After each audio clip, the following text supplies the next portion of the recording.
Hi నమస్తే welcome to red TV. నేను ప్రత్యూష.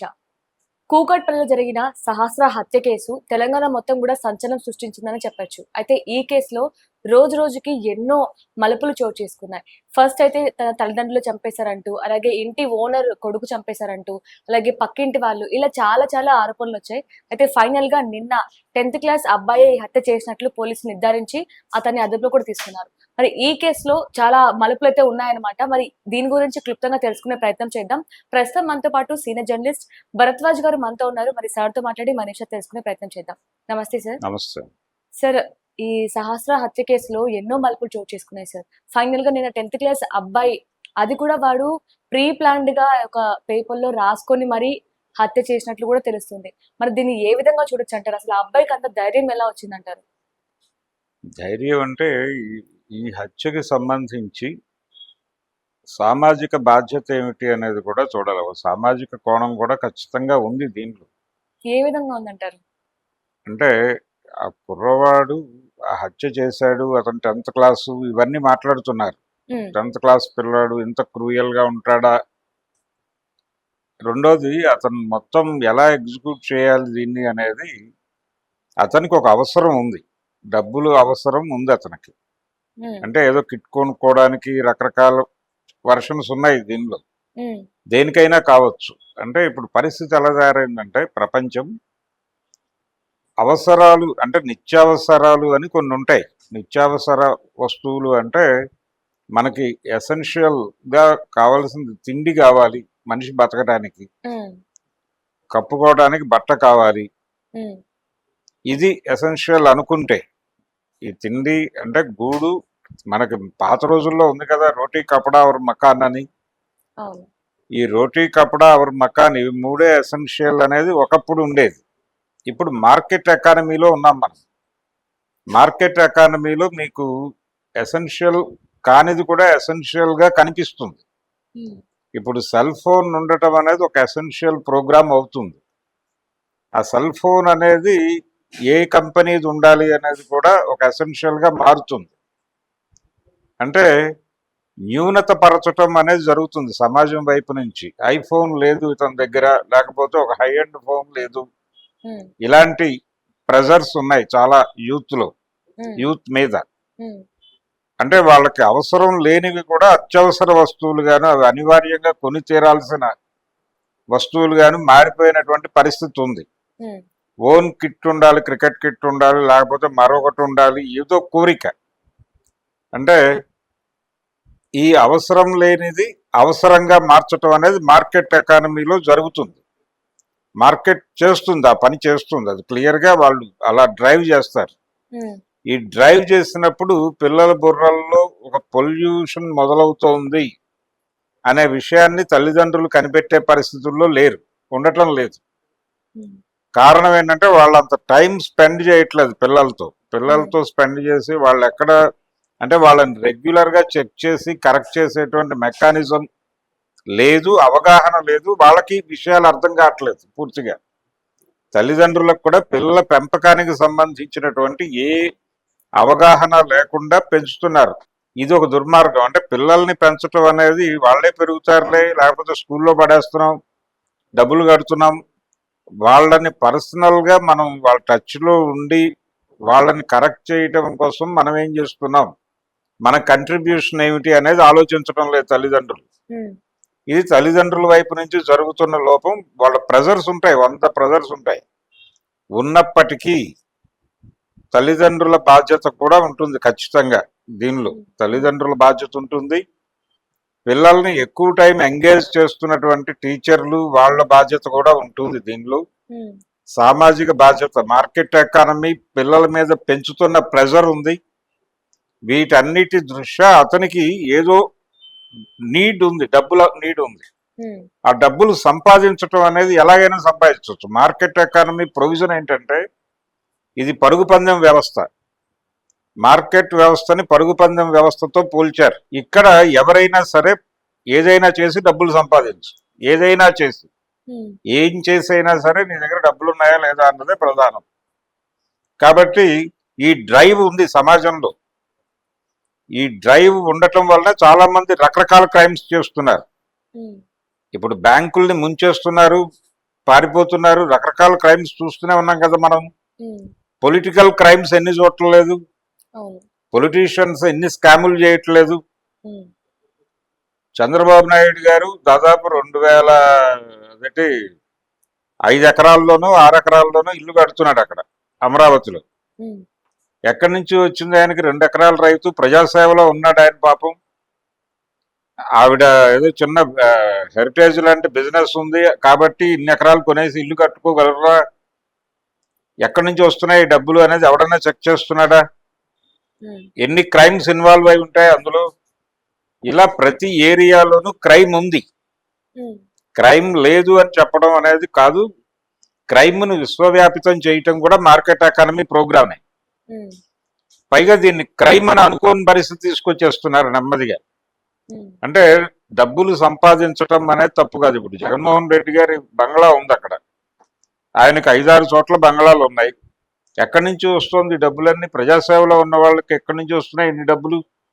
ప్రజాసేవలో పైసా డబ్బులు ఉండవని కదా మనం అనుకునేది. ఉమ్, కానీ ప్రజాసేవా రంగంలో ఉన్న వాళ్ళు కోట్లు వాళ్ళకి లేని ఆస్తులు లేని పరిస్థితి చూస్తున్నాం కదా. ఉమ్, కాబట్టి ఈ క్రైమ్ విశ్వవ్యాపితం అయిపోవడము, ఈ నేపథ్యం అంతా ఉంది. పరుగు పందెం వ్యవస్థలో ఉన్నాం మనం. ఎలాగైనా డబ్బులు సంపాదించాలి, నీడ్స్ నెరవేర్చుకోవాలి ఉమ్, అనే ప్రోగ్రాంలో భాగంగా అతని డ్రైవింగ్ ఫోర్స్ అక్కడ ఉంది. అందుకని ఇప్పుడు రకరకాలు వెతుకుతున్నారు. ఓటీటీల్లో క్రైమ్ ఎలిమెంట్ చూసి ఆ పిల్లాడు అలా అయిపోయాడు, లేకపోతే సినిమాల్లో క్రైమ్ ఎలిమెంట్ చూసి అలా అయిపోతున్నాడు, సినిమాల్లో క్రైమ్ ఉండటం వలన దీనిలో క్రైమ్ ఉండటం వలన అంటున్నారు. ఉమ్, సమాజంలోనే క్రైమ్ అనేది ఉంది అనేది ఎందుకు పట్టించుకోరు? అక్కడి నుంచి రూట్స్ లోకి వెళ్ళి ఆలోచించి దీన్ని పీకడానికి ఏం చేయాలి అనేది కదా ఆలోచించాల్సింది. ఆ పిల్లవాడిని ఒక్కడిని ఇండివిజువల్ గా ఒక విక్టిమ్ని చేసేసి ఉమ్, ఇప్పుడు అతనికి ఉరిశిక్ష వేసేస్తే సమాజం క్లీన్ అయిపోతుందా? ఇలాంటి బుర్రలు చాలా ఉన్నాయి ప్రపంచంలో. ఉమ్. అతను అవును, ఒక ఇప్పుడు స్పెసిమన్ మాత్రమే. అతనికి శిక్ష పడాలి అంటూ కూడా చాలా మంది చెప్తున్నారు. శిక్షలు పడాలని కోరుకుంటున్న వాళ్ళు అసలు వాళ్ళ కరెక్షన్ మెకానిజం ఏముంది వాళ్ళకి? ఉమ్, ఇప్పుడు మనకేంటంటే ఒకటి ఏదైనా ఇన్స్టెంట్ జస్టిస్ కావాలి. ఎవరైనా ఎక్కడైనా ఏదైనా ఒక ఇన్సిడెంట్ జరగగానే వెంటనే అతన్ని ఉరి తీయండి, చంపేయండి అని అరుస్తూ ఉంటారు. ఉమ్, వాళ్ళు ఎవరికి సామాజిక బాధ్యత ఉండదు. అలాగే వీళ్ళందరినీ సాటిస్ఫై చేయడం కోసం ప్రభుత్వం అతన్ని తీసుకెళ్లి ఎన్కౌంటర్ చేసి చంపేస్తుంది. ఉమ్, వీళ్ళందరూ అద్భుతం, అనితర సాధ్యం అని చప్పట్లు కొడతారు. ఉమ్, రేపు పొద్దున ఇలాంటి క్రైమే రిపీట్ అవుదని గ్యారంటీ లేదు. ఉమ్, అందుకని ప్రెజర్ ఉంది. ఇక్కడ గమనించాల్సిన విషయం ఏంటంటే అతనికి కొన్ని నీడ్స్ ఉన్నాయి. ఆ నీడ్స్ ని ఫుల్ఫిల్ చేసుకోవటానికి తగినటువంటి ఫైనాన్షియల్ సోర్స్ లేదు అతనికి. ఉమ్, సోర్స్ లేకపోవడం వలన అతని ఇంట్లోనూ డబ్బులు దొరకటం లేదు, బయట నుంచి అతనికి అప్పులు ఇచ్చే పరిస్థితి ఉండదు. ఉమ్, ఈ కండిషన్లో వాడు ఒక మార్గాన్ని ఎంచుకున్నాడు. ఆ మార్గం ఎంచుకునే పరిస్థితికి వెళ్ళాడు వాడు. ఉమ్, ఆ మేరకు వాడికి ఎక్స్పోజర్ ఉంది. ఆ ఎక్స్పోజర్ ఏమిటి? వాడి చేతిలో ఉన్న ఫోనే. ఉమ్, వాడి చేతిలో ఉన్న ఫోనే వాడికి రూట్ మ్యాప్లు ఇస్తుంది. వాడి జ్ఞానం పెంచుకుంటూ వెళ్తాడు. ఎలా చెయ్యాలి అంటే ఒక ప్రోగ్రామ్, బలానా వాళ్ళ దగ్గర డబ్బులు ఉన్నాయి, ఆ డబ్బులు తీసుకోవాలి, తీసుకోవడానికి ఏం చేయాలి ఉమ్, అనేది వాడి పరిమితి, వాడి పరిధిలో ఉన్నటువంటి ఏరియాల్లో డబ్బులు ఎక్కడున్నాయో వాడికి ఒక జ్ఞానం ఉంది. ఆ డబ్బులు తీసుకోవాలి అనుకున్నాడు వాడు. అంటే వాళ్ళ ఇంట్లో ఆ హుండీలో డబ్బులు ఉన్నాయని వాడికి ఎలా తెలిసింది సార్? ఎలాగైనా తెలుస్తుంది. అంటే ఇప్పుడు జనరల్ గా ఒక లొకాలిటీలో ఉన్నప్పుడు రకరకాల వ్యక్తులు రకరకాల చోట్లకి వెడుతూ ఉంటారు. ఉమ్, వెళ్ళినప్పుడు మనం ప్రపంచం గమనించట్లేదు అనుకుంటాం, కానీ ప్రతి మనిషి తను ఎంటర్ అయిన ప్రాంతంలో ఏమేం జరుగుతోంది అనేది వాడి కళ్ళ నుంచి బ్రెయిన్ లోకి వెడుతూ ఉంటుంది. అది ఫీడ్ అవుతూ ఉంటుంది. వాడు ఎక్కడో చోట రికలెక్ట్ చేసుకుంటాడు. ఈ రికలెక్ట్ చేసుకున్నప్పుడు బలానా చోట డబ్బులు ఉన్నాయి అనేది వాడికి ఎక్కడో స్ట్రైక్ అయింది. ఉమ్, ఆ స్ట్రైక్ అయిన దాని మీద వాడు ప్లాన్ చేశాడు. ప్లాన్ చేయడం దుర్మార్గమే. దొంగతనం తప్పు అనే దాంతో మనం విభేదించాల్సిన అవసరం ఏం లేదు. అది తప్పు కాదని చెప్పడం నా ఉద్దేశం కాదు. ఉమ్, కానీ వాడిని అలా డ్రైవ్ చేస్తున్నటువంటి మార్కెట్ ఎకానమీలో జరుగుతున్నటువంటి దుర్మార్గము, పరుగు పందెం వ్యవస్థలో పిల్లల్ని కాదు పెద్దల్ని కూడా అలా డ్రైవ్ చేస్తున్నటువంటి కల్చరు ఉమ్, ఈ సమాజం తాలూకా క్రైమ్ కూడా ఉంది దానిలో, ఉమ్, దీని పాత్ర కూడా ఉంది వాడి క్రైమ్ లో. ఉమ్, అందుకని వీళ్ళందరూ బాధ్యులే, వాడి తల్లిదండ్రులు బాధ్యులే, వాడు చదువుతున్న స్కూలు టీచర్లు అందరూ బాధ్యులే. ఉమ్, ఎవరికి వాళ్ళు ఎక్కడికక్కడ తమ బాధ్యత అయిపోయిందా లేదా చేయి కడుక్కుంటున్నాం, శనగలు తిన్నామా చేయి కడుక్కున్నామా అన్నట్టు తయారయ్యారు అందరూ. అందుకని ఎవరు కూడా పిల్లలలో పోగుపడుతున్నటువంటి తప్పుడు భావజాలాన్ని మాట్లాడితే వాళ్ళు రకరకాలుగా ఎక్స్పోజ్ అవుతారు. ఉమ్, ఆ ఎక్స్పోజ్ అయినప్పుడు వాళ్ళ మాటల్లో దొర్లుతున్నటువంటి తప్పుడు అభిప్రాయాలని కరెక్ట్ చేయటం అనే కార్యక్రమం ఎవరైనా తీసుకుంటున్నాడా? ఉమ్, చాలా మంది పిల్లలు రకరకాల చోట్ల కూర్చుని మాట్లాడుకుంటూ ఉంటారు, పార్కుల్లోనూ అక్కడ. ఉమ్, వాళ్ళ మాటల్లో చాలా దుర్మార్గమైనటువంటి భావజాలం. అంటే టీచర్స్ గురించి ఈ జనరేషన్ పిల్లలు ఎలా మాట్లాడుకుంటున్నారో నేను విన్నాను ఒకసారి ఉమ్, ఓ పార్కులో. ఈ సైన్స్ సార్ గాడు అని మాట్లాడుతున్నాడు ఒక కుర్రాడు, చాలా ఉమ్, సరదాగా, ఉమ్, ఓపెన్ గా. అంటే సార్ గాడు అనడం పెద్ద తప్పు అని అతను ఫీల్ అవ్వట్లేదు. ఉమ్, ఆ కండిషన్ కి వెళ్ళిపోతున్నారు జనాలు. అది ఎవడో ఒకటి కరెక్షన్ ప్రోగ్రామ్ మొదలు పెట్టాలి కదా.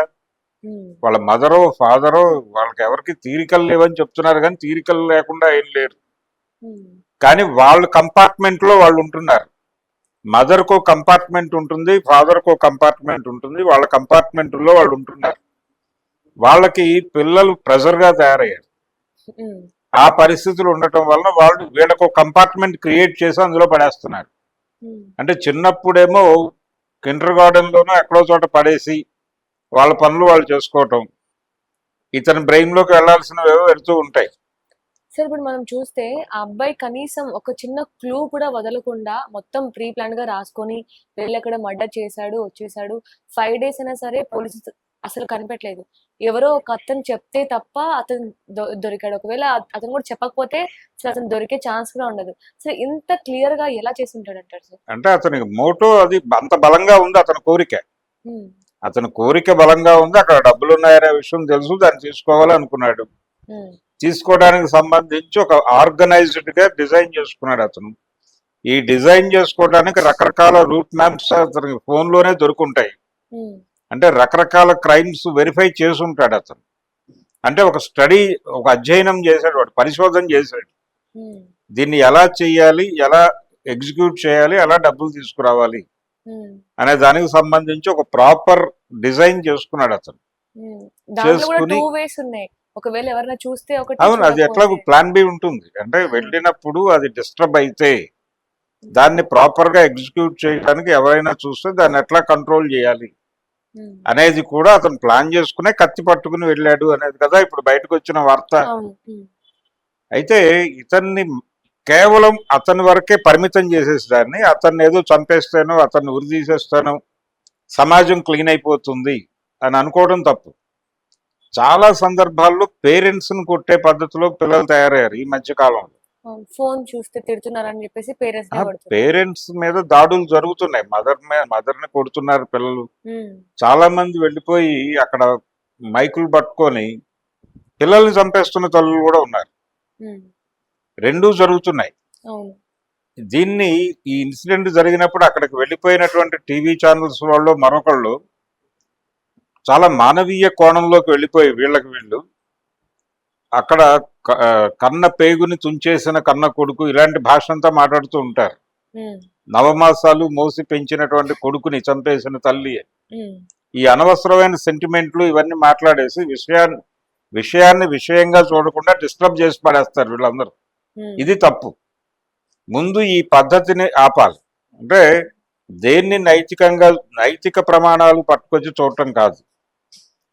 ఏదైనా సరే ఒక సొసైటీలో ఒక ట్రెండ్ నడుస్తోంది అంటే ఆ ట్రెండ్ నడుస్తున్న దాని మూలాలు ఆ సమాజంలోనే ఉంటాయి.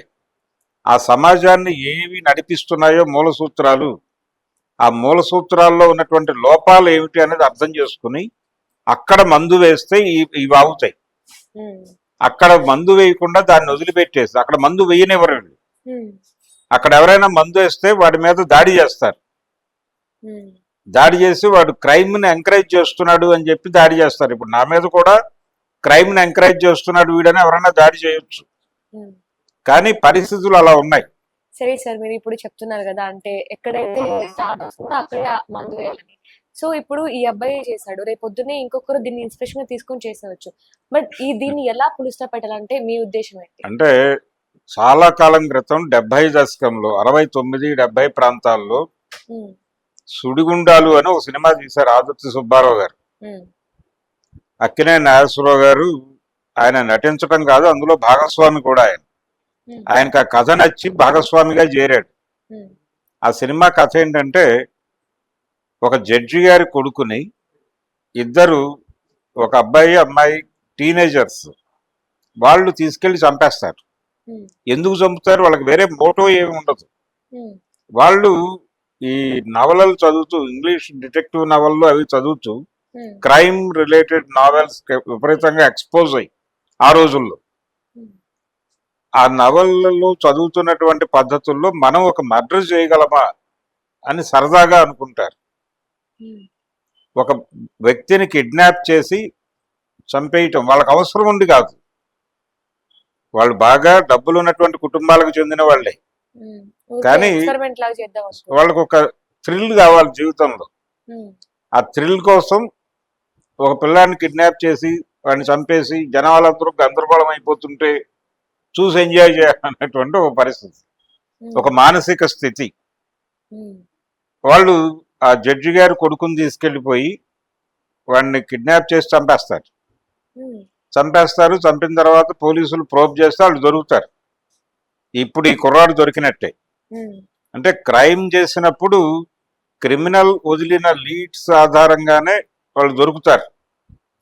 అంటే ఇతను కూడా వెపన్ దగ్గర పెట్టుకున్నాడు. ఇతని మీద డౌట్ వచ్చినప్పుడు ఉమ్, ఇతను ఇల్లు సోదా చేసినప్పుడు ఆ వెపన్ దొరికింది అనేది కదా మనకు బయటకు వచ్చింది. అవును. ఉమ్, ఏ వెపన్ ఉపయోగించి ఆ అమ్మాయిని చంపాడో, ఆ సహస్ర అనే అమ్మాయిని, ఆ వెపన్ దొరికింది. దాని వలన ఇప్పుడు అతను బలంగా ఇరుక్కున్నాడు కేసులో. ఉమ్, దాని నుంచి బయటపడటానికి డిఫెన్స్ మెకానిజం ఏదో ఉంటుంది. ఉమ్, అయితే ఇక్కడ ఈ సినిమా దగ్గరకు వచ్చేసరికి వీళ్ళు అలాగే దొరుకుతారు. ఉమ్, దొరికిన తర్వాత వీళ్ళని తీసుకెళ్లి ప్రాసిక్యూట్ చేయడానికి కోర్టుకు వెళ్తుంది కేసు. ఉమ్, ఆ కొడుకును కోల్పోయిన జడ్జి గారు తన ఉద్యోగానికి రిజైన్ చేసి ఉమ్, వీళ్ళ తరఫున డిఫెన్స్ ఆర్గ్యూ చేయడానికి వస్తాడు. వీళ్ళ తరఫున ఎవరు డిఫెన్స్ ఆర్గ్యూ చేయడానికి ఏ లాయర్ ముందుకు రాడు. ఉమ్, ఇంత దుర్మార్గం చేశారు వీళ్ళు, వీళ్ళ తరఫున వాదించడం ఏమిటి అని. ఈ జడ్జి గారు తన ఉద్యోగానికి రిజైన్ చేసి డిఫెన్స్ లాయర్ గా అపేర్ అవుతాడు. ఉమ్, అయ్యి అతను మాట్లాడేది అదే కోర్టులో, వీళ్ళు చేసిన క్రైమ్ వీళ్ళు చేశారని మాట్లాడుతున్నారు. ఈ క్రైమ్ చుట్టూ ఉన్నటువంటి సమాజం తాలూకా బాధ్యత ఏమిటి? ఉమ్, నా కొడుకు చచ్చిపోయాడు, ఓకే, రేపు ఇంకొక కొడుకు చావడానికి గ్యారంటీ ఎవరన్నా ఇవ్వగలరా వీళ్ళిద్దరిని ఉరిదీస్తే? ఉమ్, కాబట్టి సామాజిక బాధ్యత గుర్తించనంత కాలం క్రైమ్ జరుగుతూనే ఉంటుంది అని కంక్లూడ్ చేస్తాడు సినిమా. ఉమ్, అతను చిన్నపిల్లవాడు, ఇలా చేశాడు. చిన్నపిల్లల్లో కూడా ఇలాంటి రూట్స్ వస్తున్నాయి, ఇలాంటి వీడియోస్కి ఎక్స్పోజ్ అవుతున్నారు, ఇవన్నీ మాట్లాడేస్తున్నారు. ఎక్స్పోజ్ అవుతున్న ప్రతి వాళ్ళు ఈ పనులు చేస్తున్నారా అంటే చేస్తున్నారని చెప్పలేము. ఉమ్, అంటే ప్రతి మనిషిలోనూ విచక్షణ అనేటువంటి ఒక నరం పనిచేయాలి. ఆ విచక్షణ అనేటువంటి నరం పనిచేయకుండా తయారైపోతుంది. దాన్ని ఎప్పటికప్పుడు అలర్ట్గా ఉంచవలసిన బాధ్యత సమాజానికి. సమాజం అంటే ఎవరో కాదు, అతని తల్లిదండ్రులు, ఉమ్, అతని దగ్గర అతను ఎక్కువ టైం స్పెండ్ చేస్తున్నటువంటి స్కూల్ వాతావరణం, ఆ స్కూల్లో ఉన్నటువంటి టీచర్లు, వీళ్ళందరూ బాధ్యత తీసుకోవాలి. ఉమ్, వీళ్ళందరూ కూడా జవాబుదారీనే. ఆ పిల్లాడి పెంపకంలో వాడి బుర్రలోకి ఏమేమి పెడుతున్నాయి, వాడు ఎలా ఎక్స్పోజ్ అవుతున్నాడు, పిల్లల్ని మాట్లాడించాలి. పిల్లలని నిరంతరం మాట్లాడిస్తే వాళ్ళు చాలా విషయాలు బరస్ట్ అవుతూ ఉంటారు. ఉమ్, ఆ బరస్ట్ అవుతున్న విషయాల నుంచి వాళ్ళ ఆలోచనలు ఎటు లీడ్ అవుతున్నాయి అనేది అర్థమవుతుంది. దాన్ని కంట్రోల్ చేయడానికి ఏం చేయాలి అనేది ఒక మెకానిజం తీసుకోవాలి.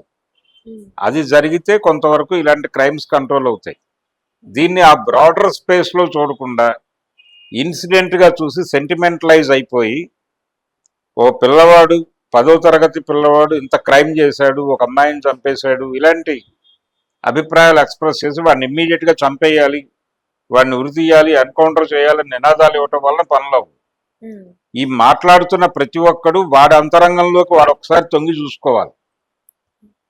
ఈ క్రూయాలిటీ అనేది ఏ లెవెల్లో పోగుపడిందంటే అతనిలో, ఆ అమ్మాయిని చంపడం అనేది ఒరిజినల్ ప్రోగ్రామ్ లేదు అతనికి.